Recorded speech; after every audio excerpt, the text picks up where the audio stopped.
yoxdur. Şakir əmimi ürəkdən təbrik edirəm. Səbinə xanıma göz aydınlığı verirəm. Bir əmin qızı kimi həqiqətən bugün çox sevinçliyəm. Şakir əmlərini ümumiyyətlə çox istəyirəm. Amma Şakir əmində xüsusi qəlbimdə, ürəyimdə öz yeri var. Allah xoşbaxt eləsin. Gözü dolusu görəsiniz. Heç vaxt neyim, necə eləyim deməsinlər. Şakir elə bir atadır ki, həqiqətən bunu bilənlər bilir. Şablon sözlər olmayacaq. Öz evladları üçün canından keçən bir atadır. Arzu edirəm ki, Ceyhun da Şakir əmin kimi bir ata olsun. Ailə başçısı olsun.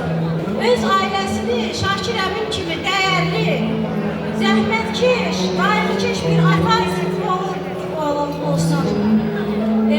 Bugünkü gündə də mən söz verirəm həm həmkarım, həm rəhbərim, Minə müəlliməyə, 331 nömrəli məktəbin direktoru Minə müəlliməyə söz verirəm. Sağ olun. Mən də Ceyhun bəyi, Kamilə xanımı təbrik edirəm. Ceyhun bəy əmin olubdur, Kamilə xanım da yaxın qohumuzdur. Kamilə xanımın anasına da göz aydınlıq verirəm. Atası da vaxtsız dünyadan keçir. Ona da Allahdan rəhmət diləyirəm. Şakir əmimə, Səbinə müəllimə də göz aydınlıq verirəm. Xoşbəxt, xoşbəxt ailə arzulayıram, xoşbəxtçilik arzulayıram. Və bugün burada, bu məclisdə mənim dəyərli həmkarım, Qarabağ Azərbaycanlı medalı mükafatçısı, Qızıl Qələm media mükafatçısı, Həkəri qəzetinin xüsusi